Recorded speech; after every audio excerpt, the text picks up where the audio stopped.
Mentes perturbadas o artistas incomprendidos.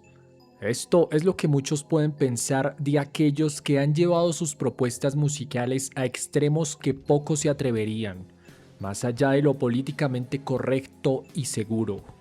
Este es el caso de Edwin Borsheim, quien en cuanto a puesta en escena, fue quien más llevó su cuerpo al límite, con performances que no son propios de alguien que esté bien de la cabeza.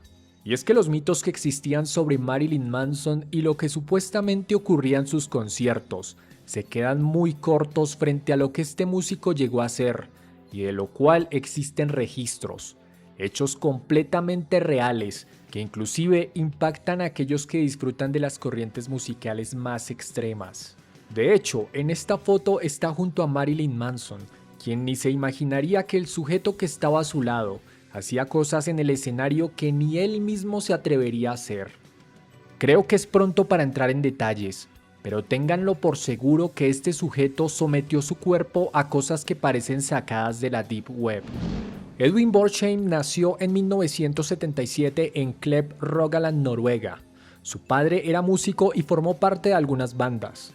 Edwin desde temprana edad sintió admiración por lo que hacía su padre, siendo una inspiración musical, además de una clara influencia.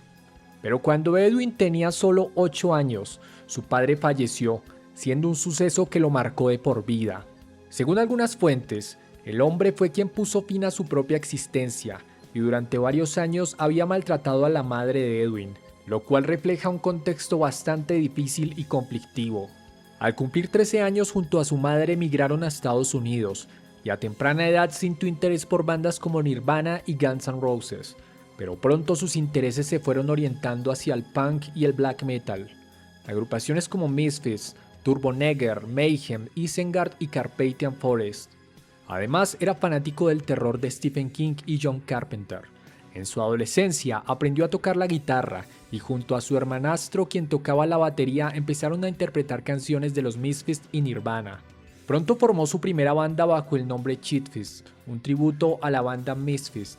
Tocaron en algunas fiestas y con este grupo tuvo su primer problema con la ley, cuando empezaron a tocar sobre una camioneta en un centro comercial, hasta que llegó la policía y los detuvo. Al cumplir los 18 años recibió la herencia de su padre, lo que le permitió comprar una casa en California, la cual fue adaptando como un estudio y lugar de ensayo. Este se convirtió en un punto de encuentro para los jóvenes que gustaban de los estilos musicales alternativos. Bandas de Los Ángeles y San Diego iban allí para tocar o festejar. Inclusive tenía una rampa de skate y un pequeño bar. Le permitía a algunos jóvenes sin hogar quedarse allí a cambio de que limpiaran su propiedad y aprendieran a tocar algún instrumento. Era conocido en la escena bajo el seudónimo Dead Saw. Fue baterista de la banda de black metal Pernicious y vocalista del grupo The Hexed. Edwin aprendió a tocar varios instrumentos, asumiendo el rol de compositor en las bandas en las que estuvo, teniendo como objetivo principal la autenticidad. Se hizo conocido en la escena underground, pero también llegó a relacionarse con músicos como Chris Holmes, de la banda Wasp, quien se quedó un tiempo en su casa. El objetivo principal de su desarrollo como artista era la autenticidad, así esto implicara llevar las cosas a otro nivel, algo más extremo en su performance.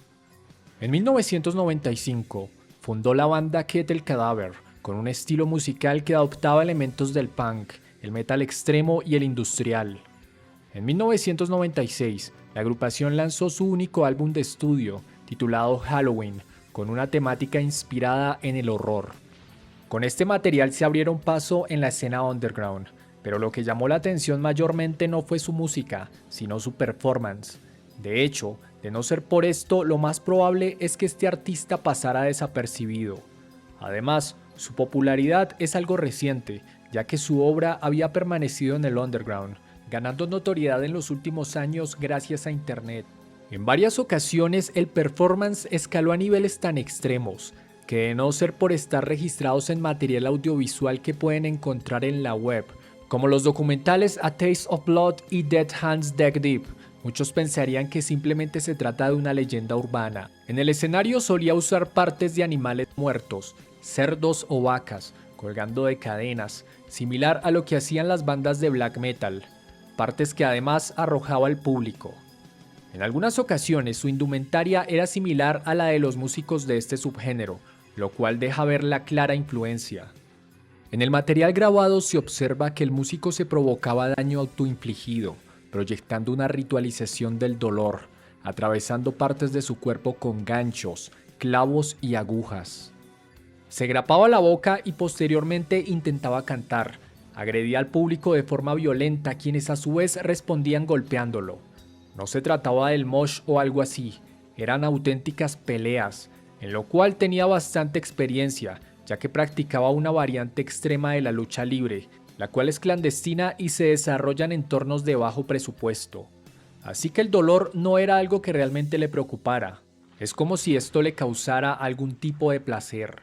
El público llegaba a ser tan violento que en algunas ocasiones le provocaron fracturas. Relató que cuando era adolescente, en una ocasión su padrastro entró a su cuarto y al ver los pósters de bandas que usaban indumentaria militar o estaban bañados en sangre, le dijo que todo eso era falso y que esos tipos no sabían nada sobre la guerra.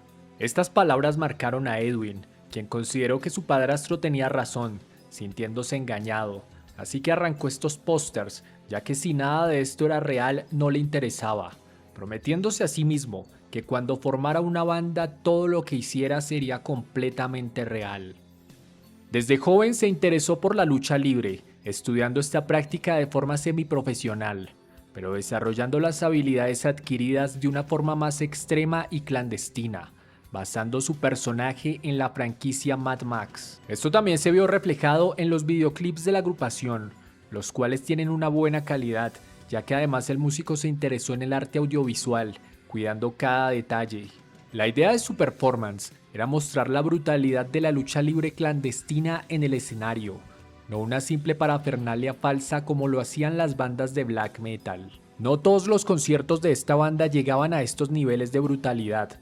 De hecho, en algunos videos se pueden observar eventos en los que todo transcurría dentro de lo normal para una banda de este estilo. Probablemente, de no ser por los documentales en los cuales se aprecia material grabado de los conciertos más underground y extremos, no habría forma de demostrar que lo que se decía de este músico es real. Según fuentes, el consumo de drogas y alcohol era uno de los elementos que le permitía a su cuerpo llevar las cosas al extremo. Pero por otra parte, su madre afirmó que la mayoría lo hizo completamente consciente, y a pesar de que ella no estaba de acuerdo con nada de lo que hacía, reconoce que todo era real, nada fingido o falso, no habían trucos detrás de lo que hacía. Entre los videos más impactantes, se ve al músico sangrando con una corona de alambre de púas en su cabeza, con la boca grapada en muy mal estado. También una escena en la cual está drenando sangre en un vaso, la cual luego bebe una mujer y se la escupe en la cara. Además de eso, varios videos de las heridas ocasionadas durante los conciertos. En uno de estos se puede observar que tiene una cortada en uno de sus pectorales, abriéndola y mostrando el músculo ante la cámara. Clavaba parte de la piel de sus brazos en vigas de madera que usaba como parte de su escenografía. Pero lo más impactante y que se muestra sin censura en los documentales es que clavó su prepucio y escroto en un trozo de madera, para luego salir prácticamente desnudo con esa tabla colgando. Los clavos que usaba eran de un tamaño considerable. En otras escenas, se ve cómo también atravesaba su zona genital con agujas y tornillos. Reitero, no estoy hablando de rumores o mitos. Todo está completamente documentado. Tuvo problemas con las mujeres, y tal parece que esto radicaba en la mala relación que tuvo con su madre. Quienes lo conocían relatan que disfrutaba que las mujeres participaran en su performance con actos masoquistas, grapándolas y haciendo cosas similares a las que él hacía. Todo consensuado, pero era una forma de descargar una frustración con la que estaba lidiando desde hacía varios años. En el 2008 se casó con Eva Ortiz, reconocida por formar parte de varias bandas de la escena gótica estadounidense, convirtiéndose en una figura reconocida en esta subcultura. Ella quedó impactada con la propuesta musical y el performance de Edwin, lo que dio pie para que posteriormente iniciaran una relación en la que parecían ser el uno para el otro. Sin embargo, lidiar con la personalidad de Edwin no era algo sencillo. Solía tratarla como a su madre y se le notaban traumas de su infancia, siendo una de las razones que llevaron a la ruptura de esta relación. El músico quedó bastante afectado por esto, y como una forma de llenar ese vacío construyó una figura de tamaño real de Eva, con la cual inclusive en ocasiones dormía. Era alguien muy introvertido, que además mostraba claros rasgos de esquizofrenia y sentimientos antihumanos. Amigos suyos que estaban en la escena del black metal tenían planeado atacar centros cristianos de rehabilitación, lo cual le comentaron a Edwin, quien se mostró emocionado por llevar tales acciones a cabo, pero en las cuales finalmente no alcanzó a participar, ya que algunos de estos sujetos terminaron arrestados o muertos. Sin embargo, tenía todas las características de un individuo peligroso, que en algún momento podría atacar a alguien. Contaba con una amplia colección de hachas, masas con pinchos, máscaras, elementos de masoquismo y tortura, además de armas que él mismo modificaba. Sumado a esto, solía dormir en un ataúd. Sin duda, un sujeto con una notable fascinación por el horror. En el 2011, Ketel Cadaver lanzó un par de sencillos, pero al poco tiempo el grupo se separó. Posterior a esto, Edwin se alejó radicalmente de la gente y no se supo mucho de él durante un tiempo. De hecho, sus amigos más cercanos relatan que era alguien que se encerraba en sí mismo, motivo por el cual era muy difícil contactarlo. Además de esto, no tenía teléfono ni correo electrónico. Algunas personas sabían cuál era su lugar de residencia, el cual siempre estaba custodiado por sus perros, quienes eran su única compañía.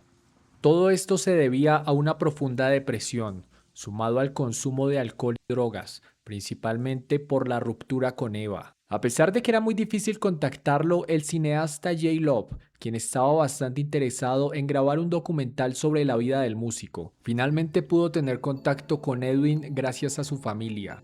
Cuando se comunicaron con Edwin, accedió y se mostró interesado, pero a su vez los amenazó, diciendo que iba a asesinar a todo el equipo de producción en un crimen llamado Ketel Cadaver 3. Sin embargo, esto no sucedió y realmente se sintió muy a gusto durante la grabación de este material, ya que según afirmó llevaba un año sin tener contacto con absolutamente nadie, así que esto fue como una terapia, hablando de varios temas de su vida personal y artística. En este documental titulado Dead Hands Dig Deep, se habla mucho más a fondo sobre la vida de este músico, así como su intención, proceso artístico y vivencias, además de todo el material gráfico sin censura, mostrando videos e imágenes bastante explícitas, no aptas para personas sensibles. Y así como lo mencioné inicialmente, parece material sacado de la Deep Web, debido a lo extremo, pero a su vez se muestra un lado más humano, analizándolo más allá de sus excentricidades y claras señales de tener una mente perturbada. Durante la postproducción del material, nuevamente fue difícil contactarlo y además había una advertencia de embargo de su propiedad por no pagar impuestos, así que el músico amenazó con quitarle la vida a cualquier persona que intentara embargarlo. Finalmente, esto se solucionó gracias a que su familia pagó la deuda y nuevamente tuvo contacto con los productores del documental. Inclusive asistió a una proyección de este material en Hollywood. El 20 de junio del 2017, Edwin puso fin a su propia existencia y algunos rumores afirman que se habría ahorcado. No se saben muchos detalles al respecto, así como la mala relación que tenía con su madre, algo que sin dudas lo marcó bastante. Resulta curioso cómo la historia de este artista que llevó las cosas a tales niveles en cuanto a performance se refiere, pasara desapercibida para muchas personas por tanto tiempo, siendo un personaje de culto en el underground y cuya historia se ha popularizado en internet hace pocos años, siendo un ejemplo de lo lejos que puede llegar una persona con la mente perturbada, sumado al consumo de sustancias, pero que más allá de eso, hizo algo que a fin de cuentas es auténtico, cruzando todos los límites, cosas que ninguna otra persona en su sano juicio se atrevería a hacer. Recuerda que si este video te gustó, te invito a darle like, compartir y suscribirte.